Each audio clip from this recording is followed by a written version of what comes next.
the full list of the names of the 12, and that's what we're going to focus on today. Whose turn to read, Susie? Yes. At that time, Jesus went up a hill to pray and spent the whole night there praying to God. When day came, he called his disciples to him and chose 12 of them. Among he named apostles, Simon, who had been named Peter, and his brother Andrew, James and John, Philip and Bartholomew, Matthew and Thomas, James, son of Alphaeus. and Simon, who was called the Patriot, Judas, son of Alphaeus, and Judas Iscariot, who became... Iscariot. Pardon me? Judas Iscariot. Iscariot, thank you, who became the traitor. Technically, nobody really knows how any of these things were. Those names were blown around 2,000 years ago. None of us know how to. We're just faking it. But if you say it fast enough, makes you sound cosmopolitan like a big shot. So now these are the 12 disciples. I'm going to add a little color as we continue. But these are the 12 disciples that Jesus chose to plant his church. They all mattered. Even Judas Iscariot had his role to play, and he played it. But these 12 people mattered enough to where Jesus, who could pick anybody, he chose them to do what they were supposed to do. Simon Peter. Okay, Simon Peter. He's always named first when multiple disciples are listed in his company. A married fisherman, he was from Galilee.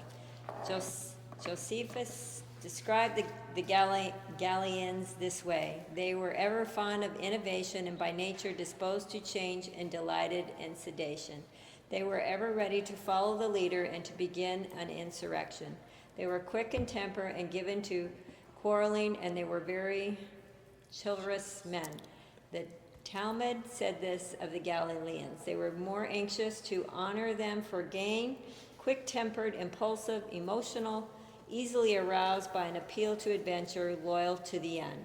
Simon Peter, son of Jonas, was a fisherman who lived in Bethsaida and Capernaum. He did evangelistic and missionary work among the Jews, going as far as Babylon.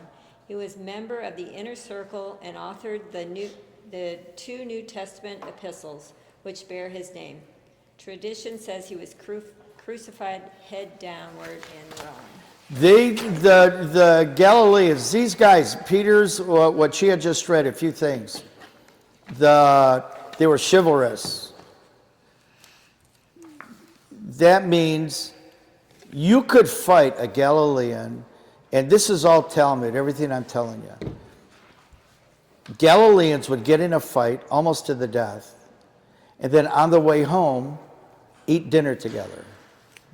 Grab a bite to eat together. But if you punched a girl, they'd kill you. There was just certain things that's the chivalry is an extreme. You couldn't touch a girl. That was off limits. That's the kind of people they were. And they loved, and this is the kind of guy my wife would hang out all day long, because they loved conspiracy theories. They loved trying to figure it out. They loved an insurrection. They were rough when it came to some of that kind of stuff.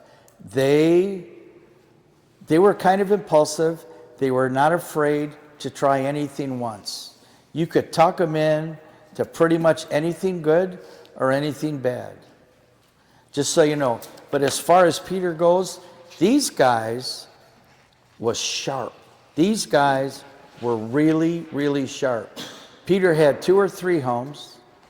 He owned several boats, had a thriving fishing business, and he had a lot of employees. In fact, Mark was one of his employees.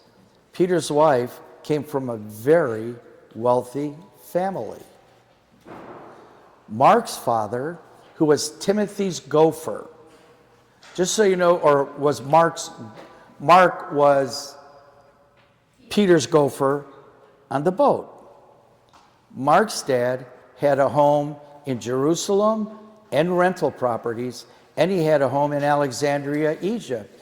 So he had a home in Africa and in the Middle East and rental properties. The upper room where Pentecost fell, where they had the Last Supper, where he had the meeting with Nicodemus in John chapter 3, all happened in the upper room, which is where what Mark's dad owned. Mark was very well educated, spoke 4 languages, Hebrew, Aramaic, Greek, and Latin. But because he was wealthy and had kind of a cosmopolitan life form, his dad, who was a Greek, his mom was a Jew, he doesn't want him to get soft. He says, I want you working. I like Peter. He's a good, honest, hardworking Jewish guy. I want you working on his boats all summer long. I want you to get your hands dirty. I want you to cut bait, mend nets, and chase down what seagulls, whatever Peter wants you to do. So in the summer, he'd be educated so well during the school year, and then in summer, he'd have him cutting bait on Peter's boat, because Peter's kind of a jerk and will be strict, but he's family, so he's not going to kill him. Like, he's going to love him, and, you know, he's going to be good, and he's still kind of with family. And Barnabas was another one was Mark's uncle. All that family tied together. Peter was martyred on a cross by his own request, crucified upside down. When they saw Paul was in Rome for like 2 years, they couldn't kill him right away because he had to have a trial because he was a Roman citizen. That carried a lot of weight. And Peter, nobody cared. The Jews hated him because he converted to Christ. The Romans hated him because he was a Jew. So to Rome, it's a win-win for them. So Peter's in Rome for about 2 weeks before they chop his head off. Paul's there for 2 years. And when Peter's time comes to die, he says, I'm not worthy to hang on. They saw they were going to put him on a cross. They said, I'm not worthy like that. Could you hang me upside down? And to the Romans, like, 3 nails is in the budget, so yeah, we don't care. And so they hung him upside down. They nailed him to the cross, then hung the cross upside down. Instead of sticking it feet first in the ground, they stuck it head first. And that's how he died. He said he wasn't worthy of it. Many attribute the Gospel of Mark to Peter. Mark, as I said before in his education, he would travel with Peter, according to Clement of Rome, and Papias, an early church father, said he was Peter's interpreter because Peter couldn't speak Greek. And God was calling him to do some Greek ministry. Mark was his interpreter. Just so you know, the Gospel of Mark most likely is actually Peter's gospel written by the hand of Mark. Just so you know. This is the first one, right? Now we're on to the second. Yeah, well, how far are we at? Are you, my wife is judging me. I just wanted you to know. Okay, James, brother. James the elder, Boanerges, son of Zebedee, and Salome, brother of John the apostle, a fisherman who lived in Bethsaida, Capernaum, and Jerusalem. He preached in Jerusalem and Judea and was beheaded by Herod, AD 44. He was a member of the inner circle, so called because they were accorded special privileges. The New Testament tells us very little about James. His name never appears apart from that of his brother John. They were an inseparable pair. He was a man of courage, forgiveness, a man without jealousy, living in the shadow of John, a man of extraordinary faith, the first of the 12 to become a martyr. He's buried in Spain. Yeah, that reference came from Acts chapter 12. He was the first of the 12 to die. Who was the first Christian martyr? After Jesus died, who was the first Christian martyr of all? He was the first of the 12 to die, but someone died before him. Who was it that was killed? Anybody know? Stephen. Who said that? That you, Keith? Good job, man. In the back row. I thought you were a rebel back there, but you know stuff. Yeah, Stephen was the first martyr of the church, and that we know of, that was recorded. And James was the younger brother, or the older brother to John that wrote the Gospel of John and wrote the Revelation. And I know my wife ain't going to let me talk anymore on this. So let's get to John. Do you have a mic back there, my brother? Let her rip. He was known as the beloved disciple, a fisherman who lived in Bethsaida, Capernaum, and Jerusalem. He was a member of the inner circle. He wrote the Gospel of John, 1 John, 2 John, 3 John, and Revelation. He was given the earthly responsibility for Mary and the mother of Jesus at the cross in John 19. He prepared the upper room for the Last Supper and outran Peter at the tomb when Jesus rose from the dead in John 20. He preached among the churches of Asia Minor, vanished to the Isle of Patmos. He was later freed and died a natural death in Ephesus, living with Timothy and working in the churches where Timothy was the bishop in that region, buried in Turkey. Together they would build some 84 different churches in Ephesus. Not a bad track record. So now the brother of Peter, whose name is Andrew. He lived in Bethesda and Capernaum and was a fisherman before Jesus called him. Originally, he was a disciple of John the Baptist. Andrew brought his brother Peter to Jesus. According to tradition, it was in Kahala, Greece, in the town of Petra, that Andrew died a martyr. When Governor Aspis' wife was healed and converted to the Christian faith, and shortly after that, the governor's brother became a Christian. Apicius was enraged. He arrested Andrew and condemned him to die on the cross. Andrew, feeling unworthy to be crucified on the same shaped cross as his master, begged that his be different. So he was crucified on an X-shaped cross, buried in Amalfi, Italy. Amalfi, Italy. That's where George Clooney goes to make babies. Me and my wife were there. We were sucking on snow cones right in front of this guy's tomb, Andrew's tomb. What a great guy. This, and it shows you, like, just by how many homes they owned, how well spoken they were. They could go anywhere in the world and speak. By the time Jesus walks on the planet, the whole world only spoke 3 languages: your mother tongue, Greek, and Latin. And these guys were proficient enough to make such a gospel presentation, they all got killed for it. And Andrew, and Andrew here, on top of that, Andrew is the first person in history to lead someone to Christ. The first one. He led his brother Peter to Christ. And we all know how that story ends. It would eventually cost them both their lives. And neither one of them, when they were facing the cross, neither one of them dragged their feet. They ran to the cross. These 2 brothers, I don't know who their parents were, but they must have been something special, because these guys were all gas pedal and no brakes when it came to Jesus. Man, I want to be like that. That's how I want to be. Where are we at? Bartholomew. So Bartholomew, son of Talmai, aka Nathaniel, lived in Cana of Galilee. Tradition says he was a missionary in Armenia. A number of scholars believe that he was the only one of the 12 disciples who came from royal blood or noble birth.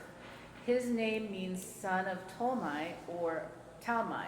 Talmai was king of Geshur, whose daughter Maacah was the wife of David, mother of Absalom. This would be a designation of that royal lineage. Bartholomew's name appears with every list of the disciples. This was not a first name, however. It was his second name. His first name was Nathanael, whom Jesus called an Israelite indeed, in whom there is no guile. John 1:47. Tradition says that he preached in India and Armenia, and his death seems to have taken place there. He died as a martyr for his Lord. He was flayed alive, his skin peeled off his body with knives, buried in Rome. That is a very unique, what they were trying to do is get a confession out of the guy. That was, when you flayed somebody, you were trying to get a confession. You're trying to get him to recant. So they would cut your skin in strips, like make little lines, and then slowly peel it off, say, all you have to do is say, Jesus never lived, or that you lied about who Jesus was, and we'll stop right now. And they literally peeled all the skin off his body till he eventually bled out. That's the kind of guy Jesus picked. And people don't even know who he is in the church. That's, you understand why what I'm getting at with this, why this is important for us to at least mention their names. These guys were something else. They were ballers. Like they were not getting up to bat and bunting, trying to get an easy first base. These guys were swinging for the fence, and they didn't care what it cost them. And for almost all of them, except one, it cost them everything they had. These guys are worth this little bit of effort we're taking. James, the son of Alphaeus. James the Less, you're up. According to tradition, he preached in Palestine and Egypt and was stoned to death in Egypt. James was one of the little-known disciples. Some scholars believe he was the brother of Matthew, the tax collector, whose father also was named Thebalius. Tradition states he was crucified in Persia near Sinai, and he often mistaken in literature with James, the brother of Christ, who pastored the main church in Jerusalem, and wrote the Epistle of James, and also with James the Elder, buried in Rome. He is not the brother of Christ. This is a different James. The James that was a brother of Christ didn't come to Christ until after Jesus rose from the dead. And then he preached so strongly in Jerusalem, they threw him off the church, like 3 stories tall. They just plopped him off, landed on his head, and didn't kill him. So then they clubbed him to death until he died. That's a brother of Jesus. This is a different. This one died because they threw rocks at him until he died. Because evidently he spoke up then. He was pretty quiet as a disciple. You don't hear too much about him. But boy, after Jesus rose from the dead, that lit a fire under him. God was preparing him. Sometimes when God prepares you, it's not as noisy, but he's preparing you. He's doing something epic. He's waiting for somebody just to crack that egg, fry it up, let it rip. Jude. He was one of the least known apostles and lived in Galilee. Tradition says he preached in Assyria and Persia and died a martyr in Persia. Jerome called Jude Trinomius, which means a man with 3 names. In Mark 3:18, he is called Thaddeus. In Matthew 10:3, he is called Livius. His surname was Thaddeus. In Luke 6:16, in Acts 1:13, he is called Judas, the brother of James. It is said that Jude went to preach the gospel in Edessa, near the Euphrates River. There he healed many, and many believed in the name of the Master. He was killed with arrows at Arioch. Thaddeus also was called Judas the Zealot, buried in Rome. You had like every name under the sun in that list, and you just smoked right through that. I just was going to do it either way how I thought, so I'm confident. We have people in this class, I'm not going to name them, that will just start saying the first letter of all the names. J, T, G, and you know, that was impressive. I got to tell you, that was good. Girls, your mama's got some skills. I got to tell you. Huh? Same thing. Same thing. For now, your mama. Matthew, let her rip. In Matthew, who wrote the gospel that bears his name, he died a martyr in prison. It is likely that James the Lesser, who was one of the 12 apostles, was Matthew's brother, also the son of Alphaeus.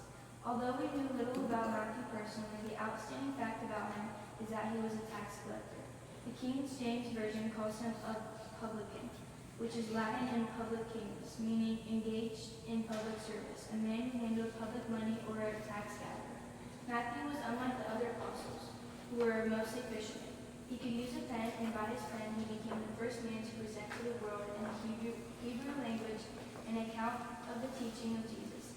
It is clearly impossible to estimate the debt that Christianity owes to this despised tax gatherer. Matthew became the first man to write down the teachings of Jesus. His ministry was in Persia, Macedonia, Peninsula, in southern Europe, Syria, Parthia, Media, and Ethiopia, buried in Sicily. Oh, yeah. See, she's not afraid of names either. Now, what are you going to do? You know what I mean? Like, there's kind of a high standard at that last table there. See what you got with my dad's namesake, Philip. When Philip met Christ, he immediately found Nathanael and told him that we have found him, of whom Moses and the prophets did write. In Acts 6:5, we have Philip as one of the 7 ordained deacons. Some say this is a different Philip. Some believe this is the apostle. If this is the same Philip, then his personality came more to light because he had a successful campaign in Samaria. He led the Ethiopian eunuch. Ethiopian eunuch to Christ. He also stayed with Paul in Caesarea, and he was one of the major figures in the ministry enterprise of the early church. Tradition says that the disciple Philip preached in That's Phrygia and Scythia. If you say them really fast, nobody knows you don't know what they are. He died a martyr at Hierapolis when he was crucified on a tall cross bearing his cross. Beautiful, beautiful, beautiful. Simon the Less, a.k.a. Simon the Zealot, Simon the Canaanite, Simon Zelotes, lived in Galilee. This would be the guy wearing the MAGA hat. This would be the guy that would judge you for taking the shots, for getting jabbed, for bowing to the Roman Caesar and getting inoculated against coronavirus. Give me COVID-19 in the eyeballs. I don't care. I'm not taking the shot. If that's you, this is your kind of a guy. Anything that comes for the government is evil. Where we go one, we go all. That's right, baby. The Zealots. What are we doing in here? It's your turn. The Zealots were fanatical Jewish nationalists who had heroic disregard for the suffering involved and a struggle for what they regarded as the purity not only of their public life but their religious life, their religious faith. The Zealots were crazed with a hatred for the Romans. It was this hate for Rome and that mistrust that destroyed the city of Jerusalem. Josephus says the Zealots were reckless persons, zealous in good practices, and extravagant and reckless in the worst kind of actions. If you're going to go out with a bang. That's what the Zealots are like. Simon Zelotes ministered in Persia, that is modern-day Iran, and was stabbed to death for refusing to worship the sun god. He is buried in Rome. Thomas, sometimes called Judas, he was present at the resurrection of Lazarus. It is said that he was commissioned to build a palace for the king of India. He labored in Parthia, Persia, and India, suffering martyrdom near Madras and Mount St. Thomas, India, buried in India. that's interesting. That's why in The Chosen, if you guys are following The Chosen, he's an architect. That was his field of study. And as he's spreading the gospel, he's doing work, he's doing day labor as an architect, as an engineer, helping people construct things right and doing the drawings for people so that they could have their laborers build buildings or what. And he was so good at it, the king actually had him, the governor of that area, the leader of that area, actually had him doing civil projects. And eventually that kind of recognition, because he witnessed everywhere he goes, eventually got him killed for doing it. Funny, Judas Iscariot, and look at where, don't you pass. Judas Iscariot, let's talk about that egg-sucking dog. Oh, I said it out loud, Jesus Julie. for 30 pieces of silver and afterwards hanged himself. He was a Judean and the rest of the disciples were Galileans. He was the treasurer of the band and among the outspoken leaders. It is said that Judas was a violent Jewish nationalist who had followed Jesus in hope that through him, his nationalistic fame and dreams might be realized. Unknown grave. Actually, there is a traditional site for his grave. There's a place in the Hinnom Valley in Israel called Potter's Field that has kind of become the traditional spot. It was a trash dump that was converted for graves. Who knows how long ago? Don't know if it goes all the way back to the 1st century, but that's what they're saying. I'll have a picture of that when we get to the video. You want to let us know about Matthias? Matthias was the guy that replaced Judas Iscariot. Remember in the book of Revelations, there are 12 thrones for the 12 apostles to rule over the Jewish survivors of the end time events. And so one chair would have to be fulfilled. They didn't even know about it here, but they knew that the number, 12 disciples for 12 tribes, had to be fulfilled. And Joanna's going to let us know about them. Matthias was selected to replace Judas as recorded in Acts 1:15 through 26. The other man who was also in consideration was named Joseph or Barabbas, and whose surname was Justus. Lots were cast, and eventually, I forgot his name, Matthias, was chosen by the casting of lot. He, from then on, was numbered with the 11 apostles. The Bible says that Matthias was with Jesus from his baptism until his resurrection, and also in the upper room. Besides the book of Acts, Matthias isn't mentioned anywhere else in the Bible. Matthias spread the gospel on the shores of the Caspian Sea and Cappadocia. Near Turkey, central Turkey.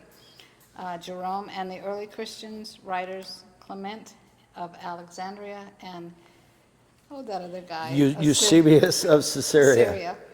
Attested that Matthias was among the 72 disciples paired off and dispatched by Jesus. He was martyred by crucifixion and, according to other legends, chopped apart. His ministry was so vast and lasting that Helena, mother of the Roman Emperor Constantine the Great, 300 years later, transported Matthias' belongings from Jerusalem to Rome. According to Greek sources, the remains of the apostles are buried in the castle of Janio Epsaros of Georgia. Yeah. That's an interesting story because they didn't trust the Roman Empire, much like my wife, anything for the government is evil, and they didn't trust them. Another thing, if you notice, now they're all buried, like half of these guys are buried in Rome, right? And yet you see that they were martyred like in Persia or in Turkey. And how are they all buried in Rome? Like they have a funeral procession? They hated these people. How did that all happen? A lot of that happened, it was Helena. She was so touched. She was so moved by Matthias, the results of his ministry 300 years later, that she felt all of a sudden, because of her, Constantine ends up legalizing Christianity and then makes it the state religion. And then she says, I want all of those 12 apostles. Those stories were still fresh. They were very similar in time frame to you guys talking about George Washington and the sacrifices he made, and Thomas Jefferson and Abraham Lincoln. These guys, that's similar to that time frame. These great men that carved out our nation. Now Constantine, mother Helena is thinking, these are the men that carved this out. They all died like dogs so we could get the truth. And she was a fire-breathing Christian, Constantine's mother, Helena. And she gathered all the relics and all the bodies and had them all brought. And her primary source of information was Matthias, the one that they drew lots. Isn't it the one that replaced Judas? Isn't that beautiful?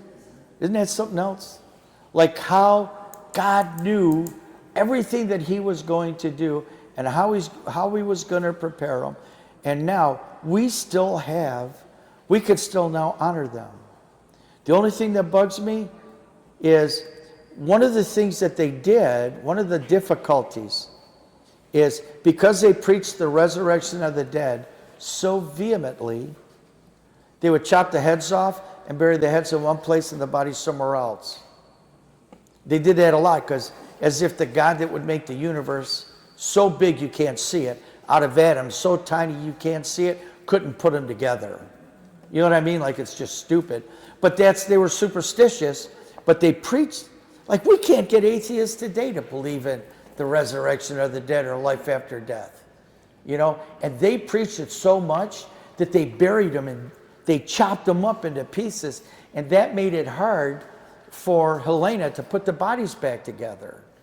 And so like right now, there's a battle going on in Venice and Alexandria over the body of Mark. His head's in Venice and his body's in Alexandria.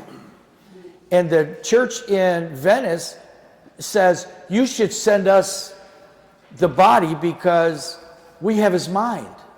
And they're like, and the church in Alexandria says, we have his heart. You should send the head. It's not the head that saves you, it's the heart. And they both sell coffee mugs and t-shirts. So neither one wants to give it up. You know what I mean? It's like, what are you doing? You know, I think he deserves better than that. But that was part of the issue there. That's how that happened, is she's the one that thought that those people deserved the respect of a decent burial, and that's why you can go to Rome and hit pretty much all of them, except for one or two of them that are buried elsewhere.